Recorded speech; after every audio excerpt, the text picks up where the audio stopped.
नमस्कार साथियों आज की इस वीडियो में हम SSC GD exam 2025 all shift में आए हुए जीके जीएस के प्रश्नों को देखेंगे। साथ ही साथ उसके आधार पर प्रीवियस ईयर्स में जो क्वेश्चंस आए थे उनको कोरिलेट करके हम लोग समझने का प्रयास करेंगे कि कैसे क्वेश्चन बन सकते हैं। साथियों, आगे बढ़ने से पहले आपको बता दूं कि इस वीडियो में जो भी क्वेश्चन हैं केवल जीडी के लिए इंपॉर्टेंट नहीं है, ये आरपीएफ, आरआरबी, एनटीपीसी, ठीक है, मतलब रेलवे के जो भी एग्जाम्स हैं या एसएससी के जो भी एग्जाम्स हैं, हर एग्जाम के लिए ये क्वेश्चन आपके लिए महत्वपूर्ण हैं। ठीक है, हर एग्जाम के लिए उतने ही महत्वपूर्ण हैं जितने कि एसएससी जीडी के लिए हैं। ठीक है, कल के वीडियो में आपको 25 क्वेश्चन करा चुके थे। आज के इस वीडियो में हम 25 से आगे चलेंगे, इसलिए कंफ्यूज मत होइएगा। ठीक है, क्वेश्चन नंबर 26 से शुरुआत करते हैं। पहला क्वेश्चन है कि अनुच्छेद 19 में किस चीज का उल्लेख है। ठीक है, अनुच्छेद 19 में किस चीज का उल्लेख है। तो अनुच्छेद 19 जो है ये भाषण और अभिव्यक्ति की स्वतंत्रता से संबंधित है।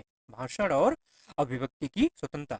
आइए थोड़ा सा इसको और क्लियर कर देता हूँ, आपको अच्छे समझा देता हूँ। ठीक है, कौन कौन सी चीजों की स्वतंत्रता इसमें हमको है। देखिए, अनुच्छेद संविधान का अनुच्छेद 19 भाषण की स्वतंत्रता प्रदान करता है, जो कि मौखिक, लिखित, इलेक्ट्रॉनिक, प्रसारण या प्रेस के माध्यम के बिना किसी डर के स्वतंत्र रूप से अपनी राय व्यक्त करने का अधिकार है।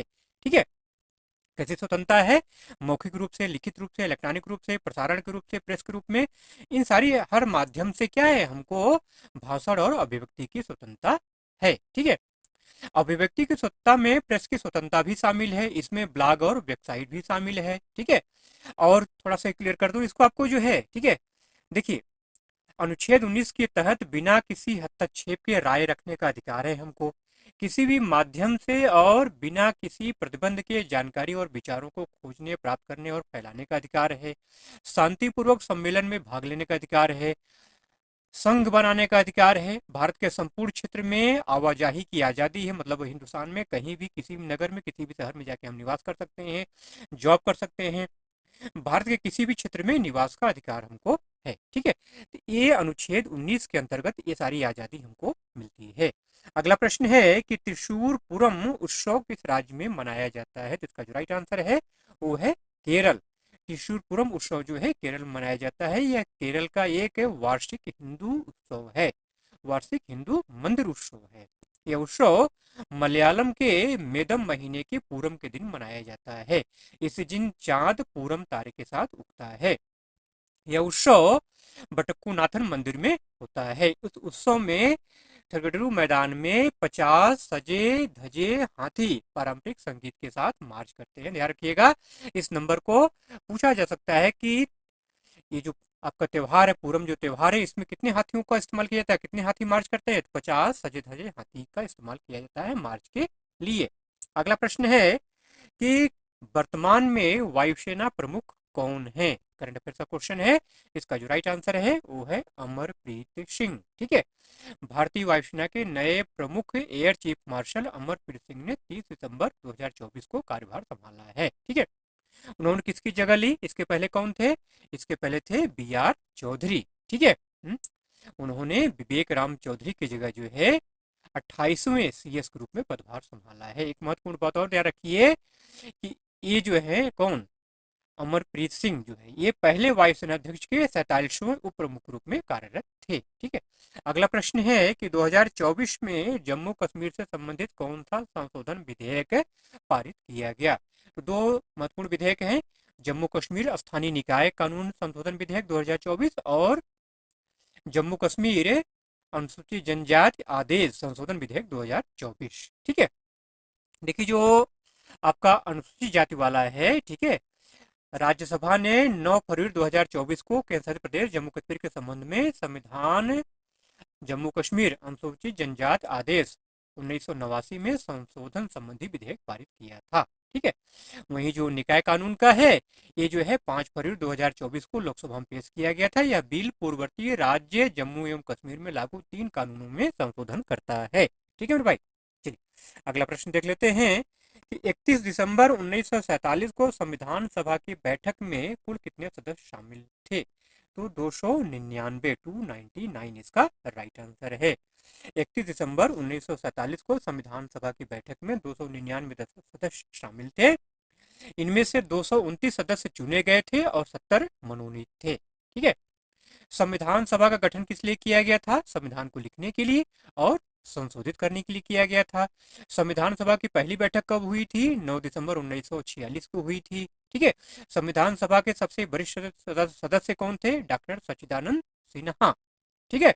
इनको संविधान सभा का अस्थायी अध्यक्ष चुना गया था। संविधान सभा के पूर्ण अध्यक्ष कौन थे? तो डॉक्टर राजेंद्र प्रसाद संविधान सभा के अध्यक्ष निर्वाचित हुए थे। ठीक है। वहीं डॉक्टर एस.सी. मुखर्जी और टी.टी. कृष्णमाचारी संविधान सभा के उपाध्यक्ष निर्वाचित हुए थे। ठीक है। संविधान सभा ने 3 सालों में, मतलब 2 साल 11 महीने 18 दिन में संविधान सभा को तैयार किया था। भारत का संविधान 26 जनवरी 1950 को अपनाया गया था। अच्छा, प्रारूप समिति के अध्यक्ष कौन थे? Doctor B R. अम्बेडकर। अगला प्रश्न है कि लोसर त्योहार का संबंध किस राज्य से है? इसका जो राइट आंसर है वो है अरुणाचल प्रदेश। केवल अरुणाचल प्रदेश ही नहीं, लोसर त्योहार तिब्बत, भूटान, नेपाल, भारत, सिक्किम, लद्दाख और अरुणाचल प्रदेश में मनाया जाता है। यह तिब्बती बौद्ध धर्म का एक प्रमुख त्योहार है। इसे तिब्बती नववर्ष के रूप नाम से भी जाना जाता है। लोसर का मतलब क्या होता है? लो का मतलब होता है नया और सर का मतलब होता है वर्ष। इस तरह हो गया क्या? 9 वर्ष। अगला प्रश्न है कि बिहू भारत के किस राज्य का लोक नृत्य है? इसका जो राइट आंसर है वो है असम। पका पकाया क्वेश्चन है। ठीक है। बिहू साल में 3 बार मनाया जाता है। इसे रोंगाली बिहू, कोंगाली बिहू, भोगाली बिहू के नाम से जाना जाता है। तीनों के बारे में आई डिटेल में जान लेते हैं, क्योंकि पार्ट करके भी आपसे पूछा जाता है। ठीक है। बोहाग बिहू की अगर बात करें, इसे रोंगाली बिहू भी कहते हैं। यह त्योहार बसंत ऋतु में मनाया जाता है। यह बीज बोने का समय और फसल रोपण चक्र की शुरुआत का प्रतीक है। माघ बिहू अगर बात करें, इसे भोगाली बिहू भी कहा जाता है। यह त्योहार फसल पकने के बाद कृषि चक्र के पूरा होने की निशानी है। यह माघ की संक्रांति पर मनाया जाता है। वहीं अगर काटी बिहू की बात करें, इसे कोंगाली बिहू भी कहा जाता है। यह त्योहार अच्छी फसल के लिए प्रार्थना का दिन है। यह कार्तिक महीने में मनाया जाता है। ठीक है। अगला प्रश्न है कि मयूरभंज छऊ किस नृत्य मयूरभंज छऊ नृत्य किस राज्य से संबंधित है? जैसे आप अभी हम लोगों ने बिहू के बारे में बात किया है। ठीक है। बिहू जैसे 3 प्रकार का होता है, वैसे छऊ भी 3 प्रकार का होता है। तो मयूरभंज छऊ जो है ये उड़ीसा में मनाया जाता है। ठीक है। छऊ नृत्य मार्शल आर्ट और लोक परंपराओं का एक अर्धशास्त्रीय नृत्य है। अक्सर पूछा जाता है कि निम्न में से कौन अर्धशास्त्रीय नृत्य है? तो वो है छऊ। ठीक है। इसे छौ नाच भी कहा जाता है। यह नृत्य झारखंड, उड़ीसा और पश्चिम बंगाल में किया जाता है। इसकी 3 शैलियां हैं: पुरुलिया छऊ पश्चिम बंगाल का, सरायकेला छऊ झारखंड का और मयूरभंज छऊ उड़ीसा का है। महत्वपूर्ण बात ध्यान देने की जो है वो है 2010 में छऊ नृत्य को यूनेस्को की मान्यता की अमूर्त सांस्कृतिक विरासत की सूची में शामिल किया गया था। ठीक है मेरे भाई। अगला प्रश्न है कि रेडियो तरंगों की खोज किसने की थी? हेनरिक हर्ट इसका राइट आंसर है। ठीक है। इन्हीं के नाम पर हम क्या करते हैं? फला फ्रिक्वेंसी इतनी हर्ट है, प्रकाश फ्रिक्वेंसी इतनी हर्ट की है, कहते हैं ना। हाँ, देखिए, रेडियो तरंगे विद्युत चुंबकीय स्पेक्ट्रम में सबसे लंबी तरंग दैर्घ्य वाली होती हैं। ठीक है। रेडियो तरंगों की लंबाई फुटबॉल की लंबाई से लेकर के हमारे ग्रह से भी बड़ी हो सकती है। ये रेडियो तरंगों का इस्तेमाल मानव संचार में लागू करने का श्रेय इतालवी आविष्कारक गुलिल्मो मार्कोनी को दिया जाता है। गुलिल्मो मार्कोनी को 1909 में भौतिकी का नोबेल पुरस्कार दिया गया था। ठीक है मेरे भाई। अगला प्रश्न है कि विटामिन ए का रासायनिक नाम क्या है? तो रेटिनॉल इसका राइट आंसर है, रेटिनॉल। ठीक है। विटामिन ए वसा में घुलनशील विटामिन है। अगर पूछा जाता है कि निम्न में से कौन सा विटामिन वसा में घुलनशील है, तो ध्यान रखना है विटामिन ए। विटामिन ए वसा में घुलनशील होता है। विटामिन ए की खोज फंक ने साल 1913 में की थी। विटामिन ए के 2 स्रोत होते हैं, कौन कौन से? रेटिनोड्स जो कि पशु स्रोतों से आता है, और कैरोटीनॉइड्स जो पौधों से आता है। विटामिन ए का उपयोग क्या है? ये स्वस्थ दृष्टि, त्वचा और प्रतिरक्षा कार्य को बनाए रखने के लिए विटामिन ए जरूरी है। अगला प्रश्न है कि संसद का कार्यकाल में कौन वृद्धि कर सकता है? मतलब संसद के समय को कौन बढ़ा सकता है? तो इसका अधिकार किसके पास है? राष्ट्रपति के पास है। ठीक है। संविधान का अनुच्छेद 352 कहता है कि आपातकाल की स्थिति में संसद का कार्यकाल बढ़ाने का अधिकार राष्ट्रपति के पास होता है। राष्ट्रपति चुनाव आयोग की सिफारिश पर संसद को कानून पारित करके कार्यकाल बढ़ाने का अधिकार देता है। आपातकाल की स्थिति में संसद का कार्यकाल एक समय में अधिकतम 1 साल के लिए बढ़ाया जा सकता है। आपसे पूछा जा सकता है कि संसद का कार्यकाल कितने समय के लिए बढ़ाया जा सकता है एक बार में, तो 1 साल के लिए। आपातकाल की स्थिति खत्म होने के बाद कार्यकाल 6 महीने से ज्यादा नहीं बढ़ाया जा सकता है। ठीक है, तो ये महत्वपूर्ण की पॉइंट है मेरे भाई, इनको आपको ध्यान में रखना है और दिमाग में बैठा लेना है। अगला प्रश्न है कि जनगणना किस मंत्रालय के अधीन आता है? तो इसका जो राइट आंसर है वो है गृह मंत्रालय, होम मिनिस्ट्री। भारत में जनगणना की जिम्मेदारी गृह मंत्रालय संभालता है। ठीक है, यह 10 की जनगणना का आयोजन करता है, मतलब 10 साल में जनगणना का आयोजन करता है। ठीक है, वहीं आर्थिक जनगणना की अगर बात करें तो सांख्यिकी और कार्यक्रम कार्यान्वयन मंत्रालय जो है आर्थिक जनगणना से जुड़ी जानकारी हमको प्रोवाइड करता है। ठीक है, अच्छा, गृह मंत्रालय के तहत जो है रजिस्ट्रार जनरल और जनगणना आयुक्त का जो कार्यालय है ये जनगणना को दिखता है। ठीक है, अगला प्रश्न है कि रुक्मिणी देवी अरुंडेल का संबंध किस शास्त्रीय नृत्य से है? तो इसका जो राइट आंसर है वो है भरतनाट्यम। ठीक है, आज ही के दिन जो है रुक्मिणी देवी अरुंडेल का डेथ हुआ था। ठीक है, अगर आपने आज का कम्युनिटी पोस्ट देखा होगा तो उसमें आपको मिल जाएगा। ठीक है, डिटेल में पूरा जानकारी। ठीक है, रुक्मिणी देवी अरुंडेल भारतीय इतिहास की पहली महिला थी जिन्हें राज्यसभा के सदस्य के रूप में मनोनीत किया गया था। ठीक है, उन्होंने मद्रास, जिसको चेन्नई के नाम से जानते हैं, ठीक है, कला क्षेत्र फाउंडेशन का स्थापना की थी। उन्हें कला के क्षेत्र में 1956 में पद्म भूषण से सम्मानित किया गया था। 1957 में संगीत नाटक अकादमी पुरस्कार प्रदान किया गया था। 1993 में भारतीय संसद ने उनके फाउंडेशन को राष्ट्रीय महत्व का संस्थान घोषित किया था।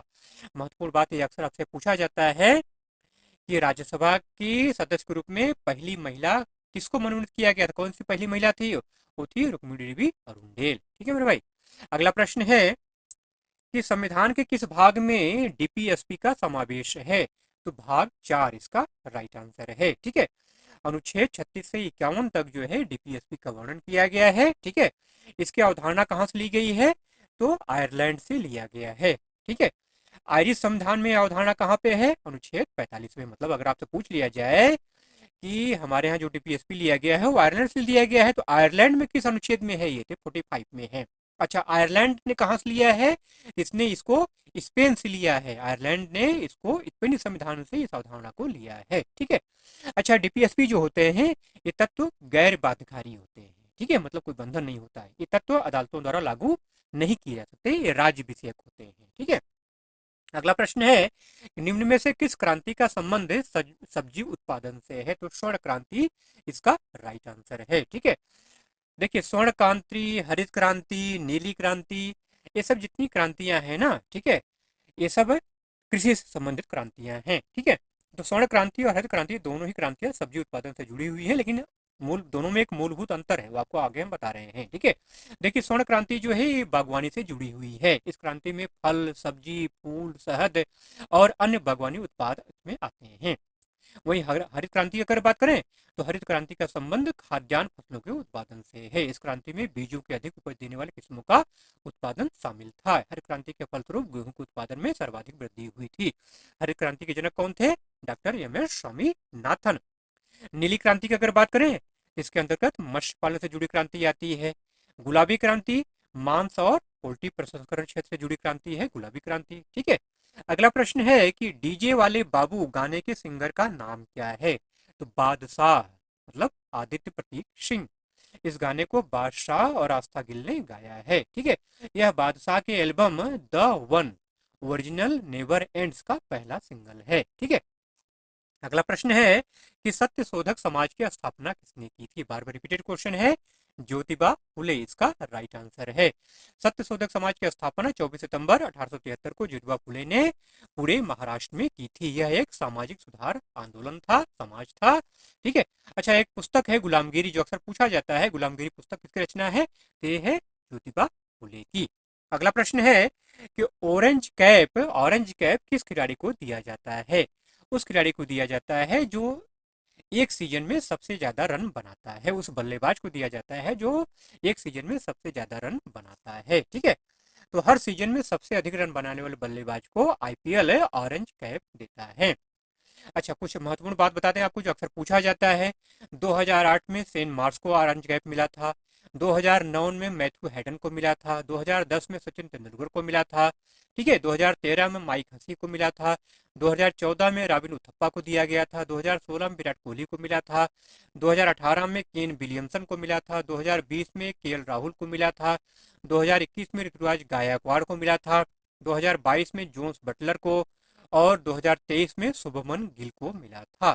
ठीक है, उन्होंने एक एक बार यह पुरस्कार जीता है। ठीक है, वहीं अगर पर्पल कैप की बात करें तो आईपीएल के हर सीजन में सबसे अधिक विकेट लेने वाले गेंदबाज को पर्पल कैप दिया जाता है। 2024 का अगर बात करें तो 2024 में ऑरेंज कैप विराट कोहली को मिला है और पर्पल कैप हर्षल पटेल को मिला है। ठीक है मेरे भाई, जहां तक संभव है उतना आपको की पॉइंट, आपको महत्वपूर्ण जानकारी उपलब्ध करा दे रहे हैं। ठीक है, अगला प्रश्न है कि खेलो इंडिया यूनिवर्सिटी गेम्स का 2023 का आयोजन उत्तर प्रदेश के 4 शहरों में किया गया था। यह कौन सा संस्करण था? तो ये तीसरा संस्करण था। ठीक है, कौन सा संस्करण था? तीसरा संस्करण था। ठीक है, इसको शॉर्ट फॉर्म में क्यों बोलते हैं, KIUG। ठीक है, खेलो इंडिया यूनिवर्सिटी गेम्स के तीसरे संस्करण KIUG 2022 का आयोजन 2023 में उत्तर प्रदेश के 4 शहरों में किया गया था। ठीक है, लखनऊ है, वाराणसी, कुल मिला के 4 शहरों में किया गया था। इस संस्करण में कुल 21 खेलों को शामिल किया गया था। ठीक है मेरे भाई, अगला प्रश्न है कि रंगराजन समिति का संबंध किससे था? गरीबी का अनुमान, गरीबी का अनुमान। देश में गरीबी के स्तर का आकलन करने के लिए 2012 में रंगराजन समिति का गठन किया गया था। इस समिति की अध्यक्षता भारतीय रिजर्व बैंक के पूर्व गवर्नर सी रंगराजन ने की थी। ठीक है, समिति ने गरीबी के स्तर का अनुमान लगाने के लिए तेंदुलकर पद्धति का इस्तेमाल किया। समिति की रिपोर्ट के मुताबिक साल 2011-12 में भारत में गरीबी दर 29.5% थी।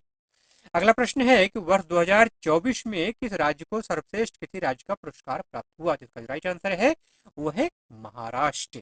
ठीक है, अच्छा, ये जो कृषि राज्य का पुरस्कार है इसको कृषि नेतृत्व पुरस्कार भी कहा जाता है। ठीक है, 2024 में भारतीय कृषि अनुसंधान परिषद जो कि लखनऊ में है, गन्ने में उत्कृष्ट शोध कार्य के लिए कृषि नेतृत्व पुरस्कार से सम्मानित किया गया था। ठीक है, अगला प्रश्न है कि मौसम संबंधी घटनाएं कौन से मंडल में होती हैं?